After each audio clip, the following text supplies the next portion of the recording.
Okay, I think it's on. Awesome. So, hi, welcome everybody. Welcome back. We're doing another interview today for the Healer Village event Spring into Health. So everything's been about talks and tips and group panel discussions and mini healings about enhancing vitality. We've got the lovely Cecilia Yeung here today. She is a sound healer and a vocal mentor. We're going to be talking about 3 keys to boost your vitality with voice. So that's really interesting. Hi, Cecilia. Hi, Leah. And where do we start? Okay. I think the first thing I want to ask about this is, what's the connection between voice and vitality, or what have you found is a key connection between the two? Yeah, so for me, the voice is very much about our identity. If someone asks me, oh, what's your name? And we go, my name is, and those sentences that we say are like filled with our thoughts and our feelings, our motivations. It's like this voice of our personality at the most top level. And then we have a certain thought, our voice is going to reflect that. It's kind of obvious to other people. Like if someone's voice sounds very outgoing, well, we could say that, well, that person is very extroverted then. Yeah, true. That was like one of the other questions I wanted to ask, like, can you recognize when someone's lost their vitality, like through the voice? Do you find that like there might be a weakness or strength, or is there another way that you can recognize that?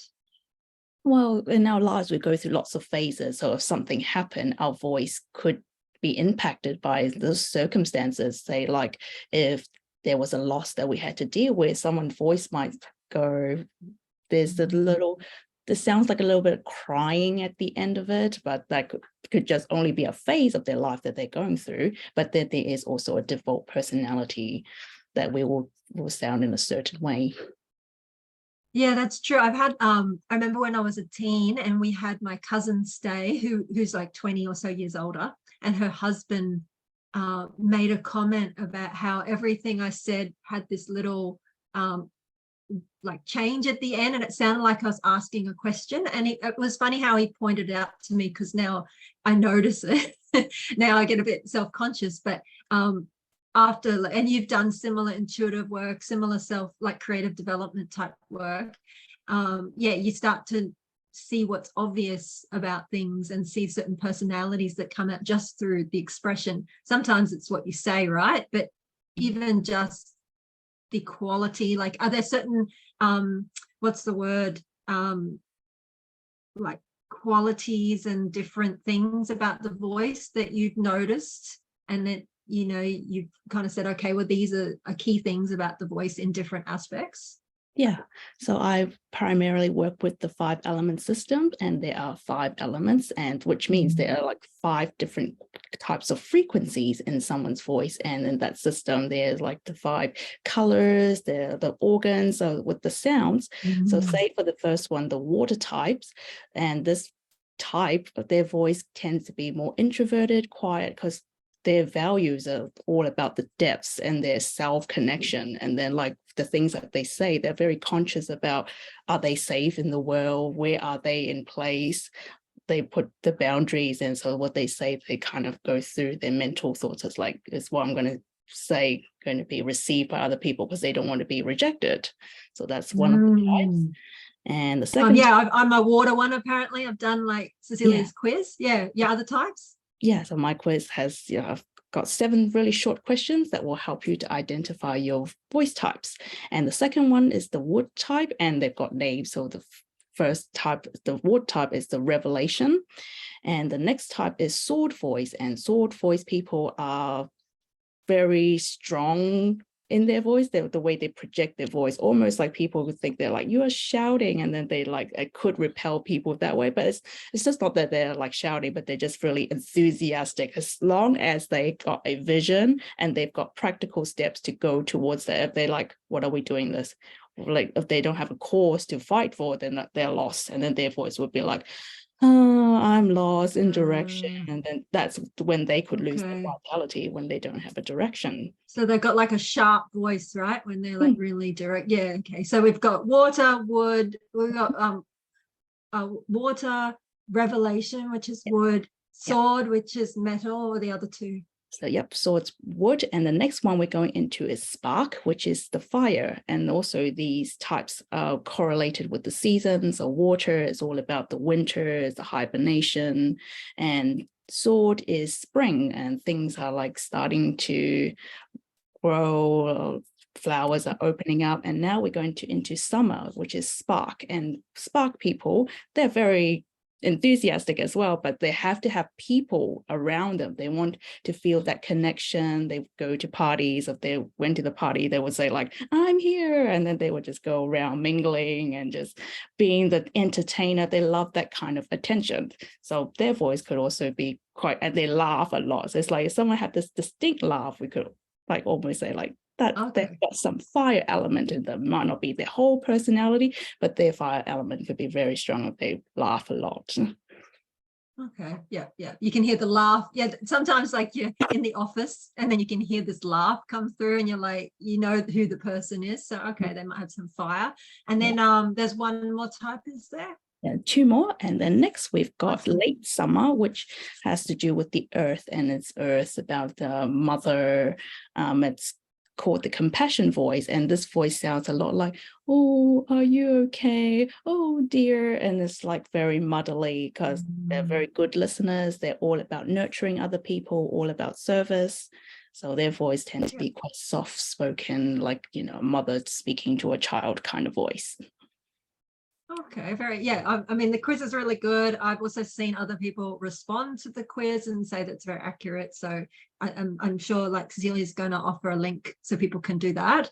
So we're talking about the 3 keys, right, to boosting vitality of voice. Are those 3 keys relevant to all of those 5 types?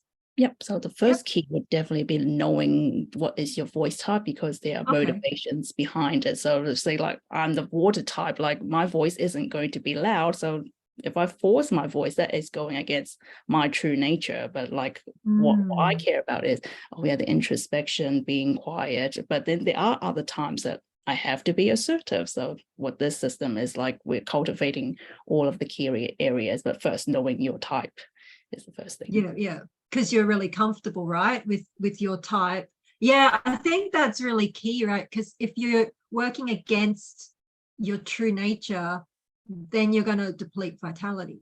That's going to, as soon as you do that, you're not working with your genius, with your talents, your gifts, the things that you're really good at. So you're starting, and then you're also, I was talking about this recently, about how they're indirectly comparing with a standard that other people, I should be, when I'm speaking, I should be more assertive as a woman. Maybe I'm just making this up, but maybe that isn't who you truly are. And so you're already like moving away from your life force, your true self, and then you're already depleting vitality. Is there anything you want to add with that? I mean, that's just my observation. Yeah, a lot of people come to me, they say like, oh, my voice isn't very confident. I can do long Zoom trainings. I'm speaking on stage. It's not about the words that they're saying. It's just like that vitality of the voice. After maybe the first hour, the voice starts to go. And then so I have strategies in place to help you maintain that stability. And also, how does confidence sound across all 5 types? Like confidence for water type would be to speak about things from the inner world, from the depths. So that may not look like you'll be on stage, but being in a small group, being intimate, being safe with other people, then your voice will come out more confidently, versus like the sword type would definitely sound great on a stage. Like they're there to motivate people to take action. So their way of confidence will be different. Yeah, very true. Yeah, because there are certain ones that you see on TED Talks, right? And you kind of assume that everybody has to sound like that. And the more that you don't sound like it, the more you think it's not possible for you. But, like I think Brene Brown, I don't know why she comes to mind. Is she more like an earthy type? Is that I don't know. I don't actually watch much of her stuff, but I've watched like a couple of things. And, she wouldn't be like the really loud, hyper confident. She's kind of more talking about taking care of yourself and things like that. So I kind of would think either, I don't know, I'm guessing from what you said, water, maybe earth. I don't know if you have any opinions about that. Share that if you do.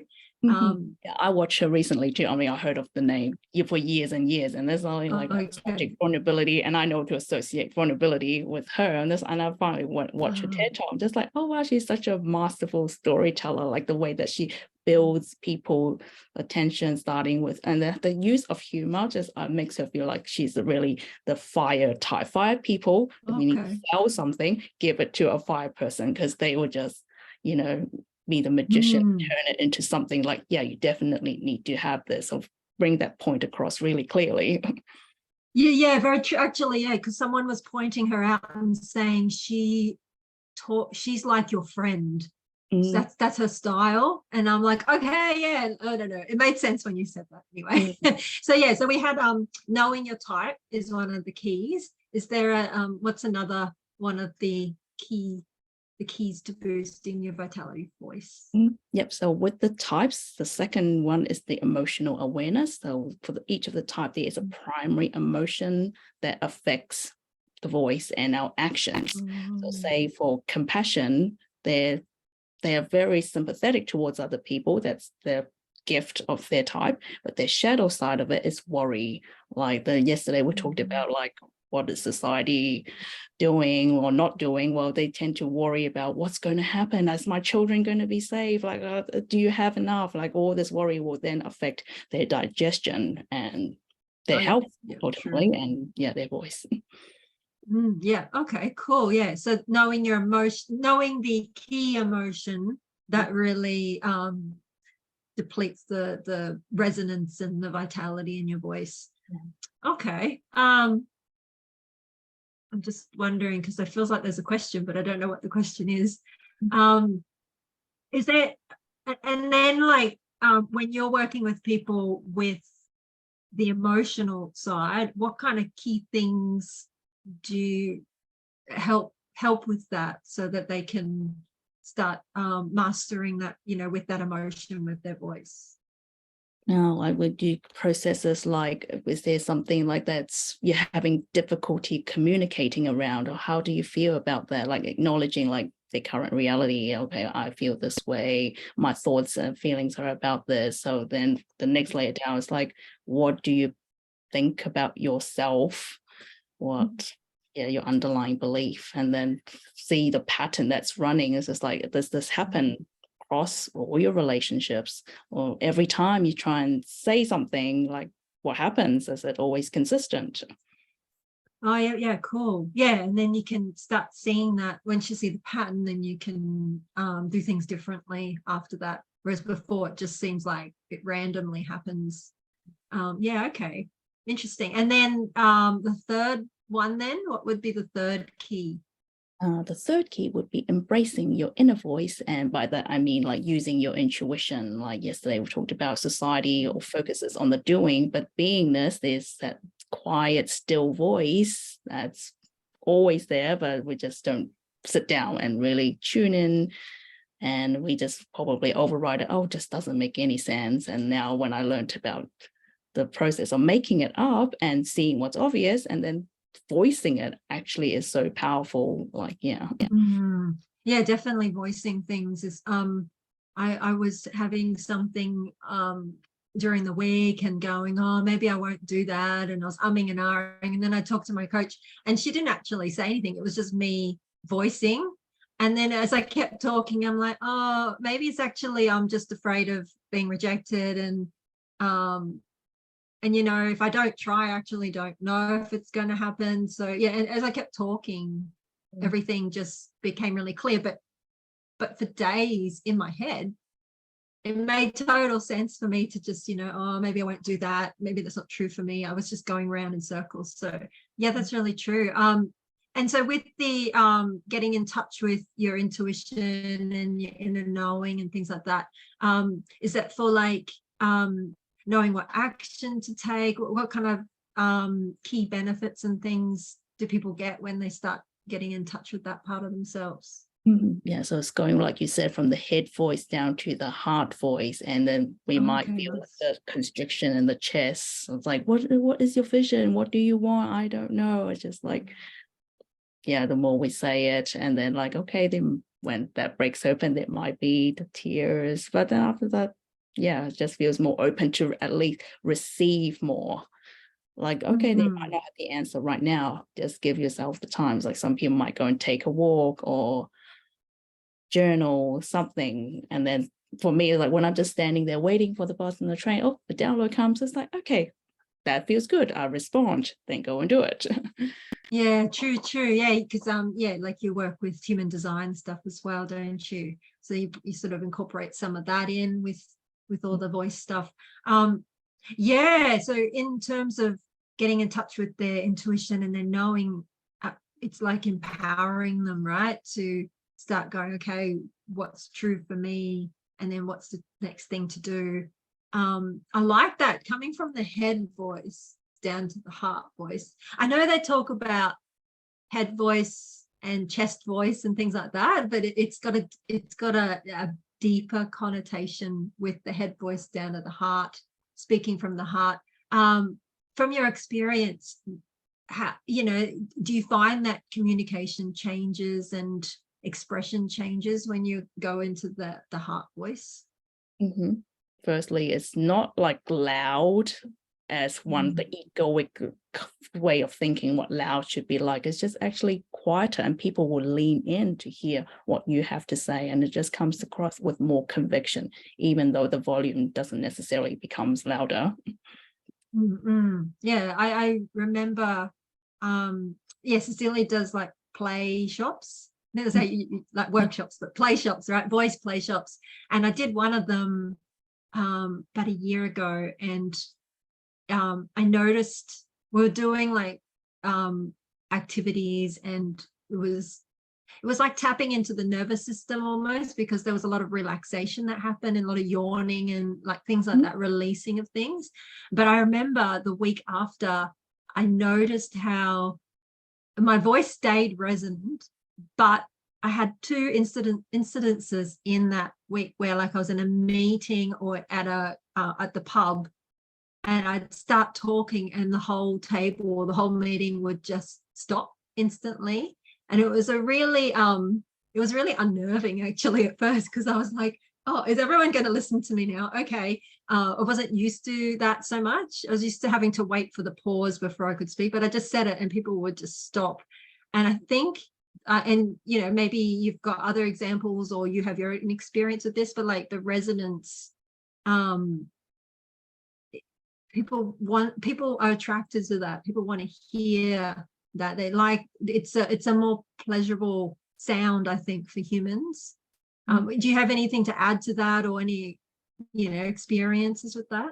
Yeah, so that exercise that I took you through, and then like I've used it all the time, and the first do the before, it's like this egoic voice, it sounds like this, and then after 15 minutes their voice suddenly go, oh, even when they first say it, their eyes just lit up. I was like, wow, I never knew that I would sound like this. And I'm like changing the myth of like voice work. What is that? Just like it sounds hard, that's why I changed it to play shop. Just like it's all about less of the doing and the sensing, and just gives the times of nervous system to like reclimatize and attune, and then out comes your natural voice.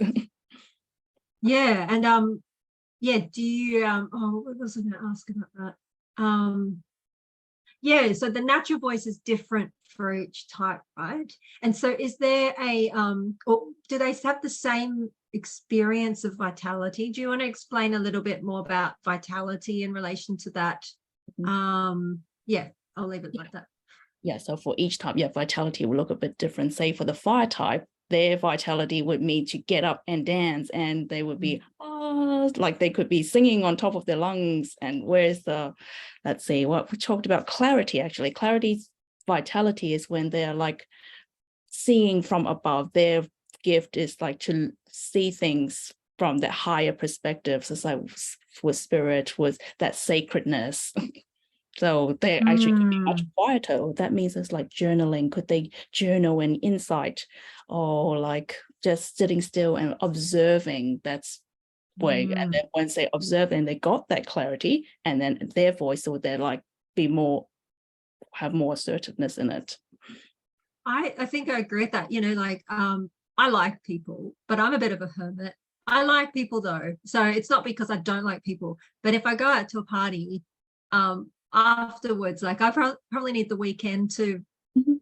recharge. So I think in terms of vitality, whereas I know other people which they're bored unless they're out there, you know, connecting with people and they feel like they've got energized. And I think it's more, it's a little bit different to the introvert versus extrovert, like it's a little bit deeper than that. But yeah, like I noticed the difference. So it's like if you know your type, if you know your tendencies, I guess you could say, then you would have more of a sense of the key things that would bring back your vitality. And then also that when you do those things, you'll hear the vitality in your voice, right? You'll see a difference. Are there any other key things with being able to recognize, you know, like I like this idea, so I'm questioning you about it. Being able to use your voice as a barometer, like they talk about using your body as a barometer and things like that, but using your voice as a barometer to be able to tell, like what kind of signs would people be able to tell so when they're vital and losing vitality? This way I haven't really used it, but that's the way that I probably could do more of, is to record yourself when you're like speaking. Like even if you're like going to, like, say for business owners, you're going to write something for your socials, like what do I say instead of writing it? Yeah, get your phone and record what you're going to say, and then like here, like, does that sound like the thing that you know you want to put out? If it's like, oh, there might be silences, I go like say one sentence, wait, what's the next thing I'm going to say? And there's like the pauses is still part of the communication. It's like getting your thoughts out. And yeah, like you said, the more you talked it through, the vitality goes up, because like you're hearing your own feedback of your thoughts.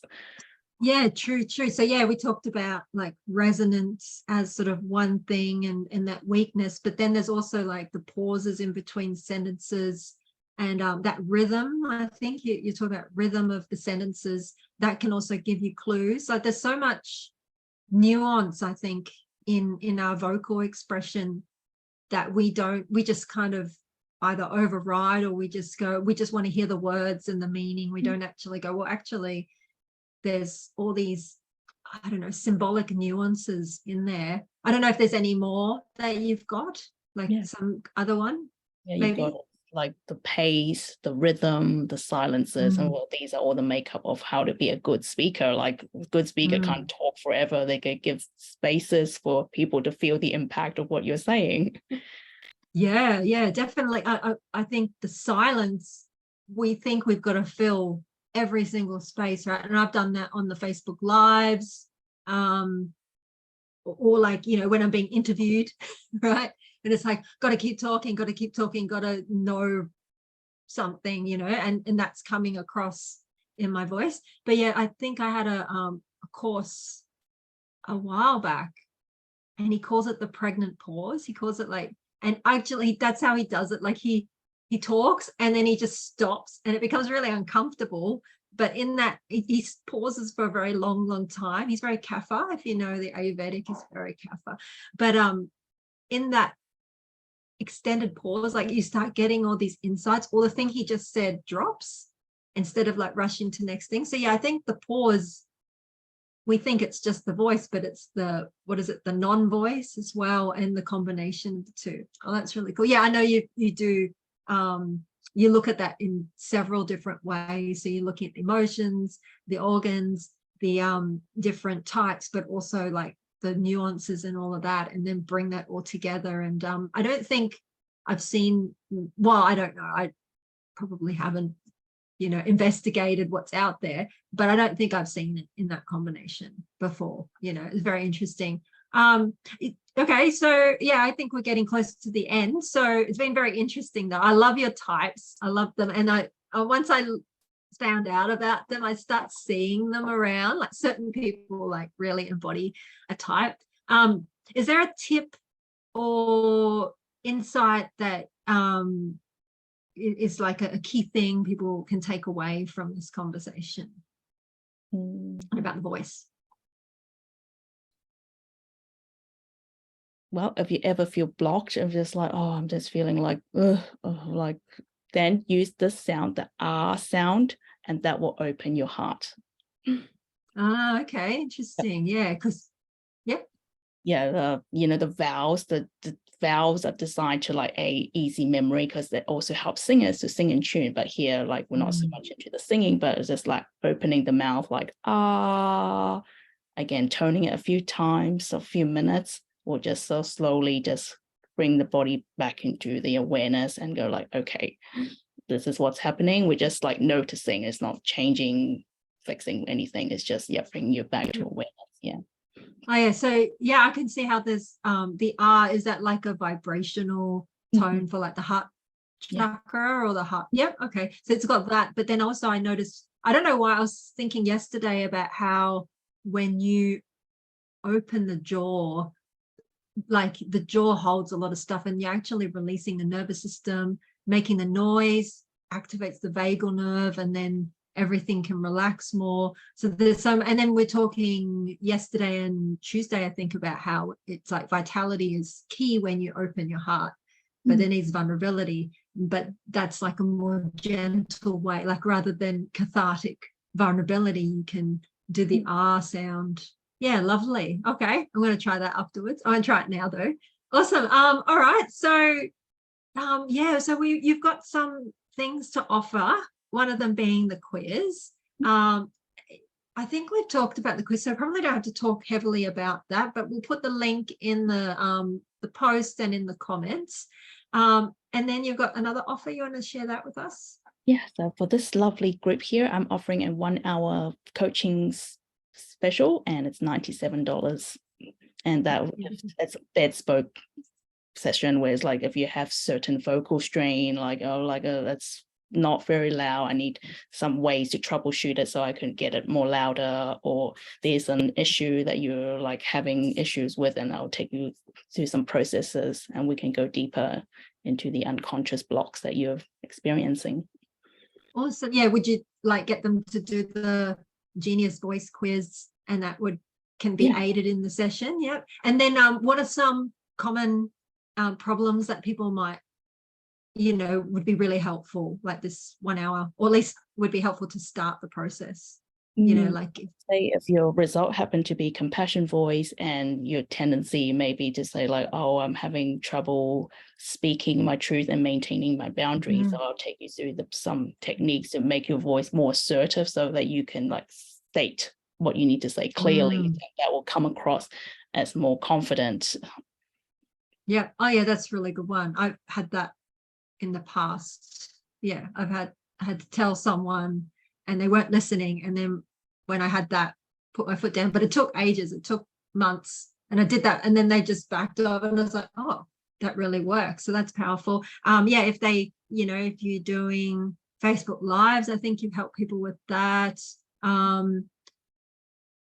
communicating, and there's something else, and I guess also like any kind of expression, right, written and all that, if there's this block with expression in general, that probably be helpful as well.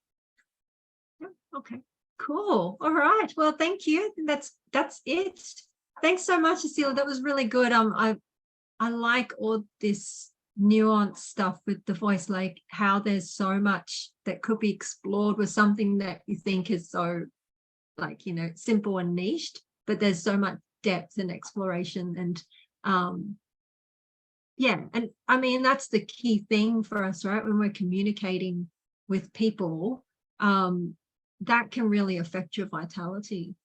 If you feel you're good with people, but they don't want, like, you feel like you're not being heard, or if you want to have your boundaries, or even just wanting to share your true self, your vitality is key with that. All right, so yeah, thank you so much, Cecilia. We have more interviews coming up. I've got mine. Well, I'm not doing interview of myself, but I'll do talk tomorrow. And Sarah's on Monday with Impacting Stress on Vitality. There are other previous interviews you can check out as well.